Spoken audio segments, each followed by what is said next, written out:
বন্ধুরা, ফুটন্ত গরম জলে আটার রুটি ফেলে দেখো। না না, কাঁচা আটার রুটি ফেলে দেখো। তোমরা কল্পনাও করতে পারবে না, হোটেল রেস্টুরেন্টে পাওয়া যায় একটা দামি রেসিপি বাড়িতেই তৈরি হয়ে যাবে। এত দামি রেসিপি যে এত অল্প খরচের মধ্যে বানাতে পারবে, নিজেরাও কল্পনা করতে পারবে না। শেষ পর্যন্ত ভিডিওটা দেখো। আমি 2 বাটি মতো আটা নিয়ে নিয়েছি। এর ভিতর দিয়ে দিলাম হাফ চামচ মতো লবণ আর সামান্য একটুখানি কালো জিরে আর জোয়ান আমি হাতে ডলে দিয়ে দিচ্ছি। এগুলো সবই কিন্তু অম্বল নাশ করে, মানে গ্যাস অম্বল কমে যায়। এবার দিয়ে দিচ্ছি 1/4 টি চামচ মতো কাশ্মীরি লঙ্কার গুঁড়ো। এবার সব কিছু ভালো করে মিশিয়ে নিচ্ছি। এবারে আমি এর ভেতর দিয়ে দিচ্ছি 1 টেবিল চামচ মতো সাদা তেল। আবারও সব কিছু ভালো করে মিশিয়ে নিচ্ছি। খুব ভালো করে মিশিয়ে নিতে হবে। এবার আমি অল্প অল্প জল দিয়ে একটা ডো বানিয়ে নেব। একসঙ্গে বেশি জল দেবো না, যেমনকি আমরা নর্মাল রুটির আটা মাখি সেরকম করেই এটাকে মেখে নিচ্ছি। খুব ভালো করে মাখতে হবে। দেখো মাখতে মাখতে কিন্তু অনেকটা স্মুথ হয়ে গেছে। এবারে আমার এতটা আটা লাগবে না বলে আমি অর্ধেক পরিমাণ একটা বাটিতে নিয়ে নিয়েছি। এবার এই আটাটাকে একটু শক্ত করে মাখতে হবে। আমরা যে নর্মাল রুটি খাই তার থেকে একটু শক্ত করে মাখতে হবে। এই জন্যে এই আটার মধ্যে আমি খানিকটা শুকনো আটা ছড়িয়ে দিলাম, দিয়ে আবারও ঠেসে ঠেসে এটাকে ভালো করে মেখে নিচ্ছি। মানে আমি যে রেসিপিটা বানাচ্ছি তার জন্য একটু শক্ত আটার দরকার। স্মুথভাবে মাখা হয়ে গেছে, একটু শক্ত মাখা হয়েছে। এবার এর ভেতর দিয়ে দিচ্ছি হাফ টি চামচ মতো সাদা তেল, দিয়ে আটার গায়ে একটু ভালো করে মাখিয়ে নিলাম, যাতে বাইরেটা শুকনো শুকনো না হয়ে যায়। এবার এই আটা থেকে আমি কতগুলো লেচি কেটে নিচ্ছি। আমরা নর্মাল যেমন রুটি খাই সেই রুটির সাইজেরই লেচি আমি কেটে নিচ্ছি। দেখো আমি যে পরিমাণ আটা নিয়েছি তাতে আমার 5খানা লেচি হয়েছে। আর এইটা 4 জনের জলখাবারের পক্ষে যথেষ্ট। আমি একটা লেচিকে গোল পাকিয়ে শুকনো আটা দিয়ে রুটির মতো করে বেলে নিচ্ছি। খুব বেশি পাতলাও করিনি, খুব বেশি মোটাও হয়নি। দেখো এইভাবে বেলে নিচ্ছি। সবগুলো বেলা হয়ে গেছে। একটা কড়াইতে আমি জল গরম বসিয়ে দিয়েছি, আর তার ভিতরে দিয়ে দিলাম 1 টি চামচ মতো লবণ আর 1 টি চামচ মতো সাদা তেল। জলটা একটু ফুটতে দেব। জলটা যখন বেশ ভালো করে ফুটে উঠেছে, মানে টকবগিয়ে ফুটে উঠেছে যখন, সেই সময় আমি একটা বেলে রাখা রুটি এর ভেতর দিয়ে দিচ্ছি। দিয়ে সঙ্গে সঙ্গে কিন্তু আর একটা রুটি দেওয়া যাবে না, একটু কয়েক সেকেন্ড ওয়েট করে আর একটা রুটি দিতে হবে। পরপর দিয়ে দিলে একটা গায়ে আর একটা লেগে গিয়ে সব কটা নষ্ট হয়ে যাবে। এইভাবে আমি 5টা রুটি দিয়ে দিচ্ছি। দেখো বন্ধুরা, জলটা কিন্তু টকবগিয়ে ফুটছে। আর একটা রুটি দেওয়ার পর কয়েক সেকেন্ড ওয়েট করে আরেকটা রুটি দিচ্ছি। এইভাবে আমি মিনিট 5 ফুটতে দেব। দেখো আমি গ্যাসের ফ্লেমটা কিন্তু এখন মিডিয়াম টু হাইতে করে রেখেছি। মিনিট 5 ফোটা হয়ে গেছে যখন, গ্যাসের ফ্লেমটা অফ করে দিয়ে এই গরম জলটা আমি ফেলে দিচ্ছি। দিয়ে এই অবস্থায় আমি এর ভেতর দিয়ে দিচ্ছি ফ্রিজের ঠান্ডা জল। একেবারে বরফ ঠান্ডা জল আমি এর ভেতর দিয়ে দিলাম। এবারে খুব আলতো হাতে এক একটা রুটি এক একটা প্লেটের ভেতর তুলে নিচ্ছি। খুব আলতো হাতে করতে হবে, নাহলে কিন্তু ছিঁড়ে যাবে। আর এগুলো তোলা কিন্তু খুব সোজা। এর মধ্যে তেল দিয়ে আমি ফুটিয়েছি, মানে তেল তেলে ভাব আছে কিন্তু। এইভাবে প্রতিটা রুটি একটা থালার ভেতর নিয়ে নিচ্ছি। দেখো বন্ধুরা, এবারে একটা কিচেন টাওয়েল দিয়ে আমি রুটিগুলোর ওপরেগুলো একটু জলটাকেই শুকিয়ে নিচ্ছি। দেখো আমি কীভাবে করছি।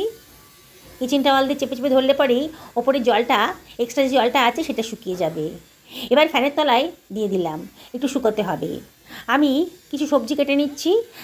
একটা মাঝারি সাইজের গাজরকে খোসা ছাড়িয়ে কুচি কুচি করে কেটে নিচ্ছি। একটা ক্যাপসিকামকেও কেটে নিলাম। আর কেটে নিচ্ছি 2খানা পেঁয়াজ, আর 1খানা বড় সাইজের টমেটো কুচি করে কেটে নিলাম। কাঁচা লঙ্কা কুচি করে কেটে নিলাম, আর খানিকটা ধনে পাতা এটাও কুচি কুচি করে কেটে নিলাম। আমি সমস্ত সবজি আগে থেকে ধুয়ে নিয়েছিলাম।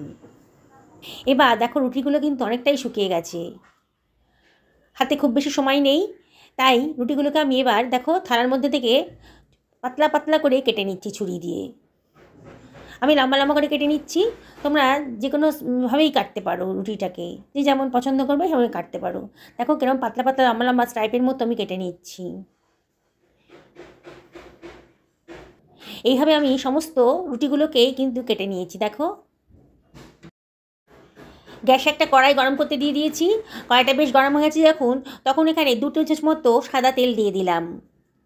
এবারে আমি এর ভিতরে দিয়ে দিচ্ছি 1/4 টেবিল চামচ মতো গোটা জিরে। জিরেটা যখন একটু চিরবির করে উঠেছে, মানে একটু গরম হয়ে গেছে যখন, তার মধ্যে দিয়ে দিলাম গাজর কুচিটা। আগে আমি গাজর কুচিটা দিলাম। গাজর কুচিটা বেশ শক্ত বলে গাজর কুচিটাকে আগে একটু ফ্রাই করে নেব। হাই ফ্লেমে রেখে একটুখানি নাড়াচাড়া করে নিচ্ছি। হাই ফ্লেমে মিনিটখানেক নাড়াচাড়া করার পর আমি এখানে 1/4 টেবিল চামচ মতো হলুদের গুঁড়ো দিয়ে দিলাম, জাস্ট কালারের জন্যে। আর দিয়ে দিলাম 1/2 টেবিল চামচ মতো লবণ। দিয়ে আবারও সব কিছু ভালো করে মিশিয়ে নিচ্ছি। দেখো, গাজরটা কিন্তু দেখেই মনে হচ্ছে অনেকটা ভাজা হয়ে গেছে, বেশ নরমও হয়ে গেছে।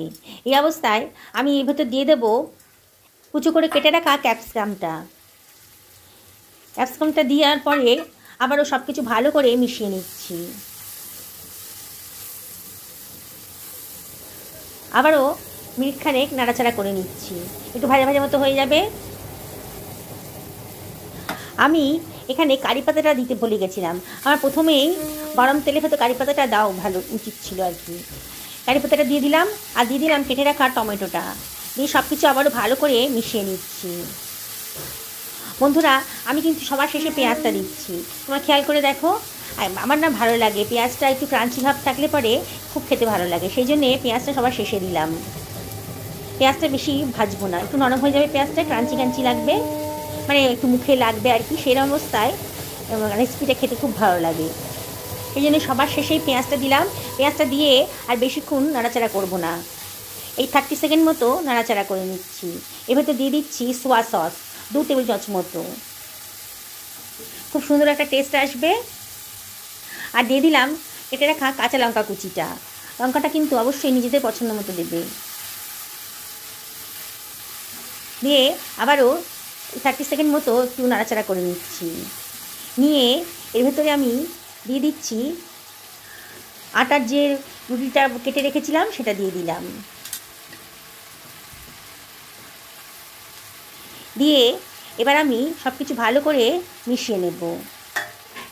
দেখো বন্ধুরা, কত তাড়াতাড়ি একটা সুন্দর রেসিপি কিন্তু তৈরি হয়ে যাচ্ছে। গ্যাসের ফ্লেমটা কিন্তু হাইতেই রেখেছি, অনবরত কিন্তু নাড়তে হবে, তাহলে কিন্তু সব লেগে যাবে। হাই ফ্লেমে রেখেই এটাকে নাড়াচাড়া করে নিচ্ছি, সব কিছু মিশিয়ে নিচ্ছি। দারুণ সুন্দর টেস্টি একটা রেসিপি তৈরি হয়ে যাচ্ছে। আর বাজারে এটা কিনতে গেলে কিন্তু অনেক দাম পড়ে যায়। এইরকম রেসিপি যদি সকালে জলখাবারে কিংবা স্কুলের টিফিনে দাও, বাচ্চারা কিন্তু ভীষণ পছন্দ করবে। শুধু বাচ্চারা কেন, বাড়ির বড়রাও কিন্তু এই ধরনের রেসিপি খেতে খুব পছন্দ করবে। আমি 1 চামচ মতো ভিনিগার এর ভেতর দিয়ে দিলাম, দারুণ টেস্ট আসবে। টক ঝাল মিষ্টি একটা দারুণ টেস্ট আসবে।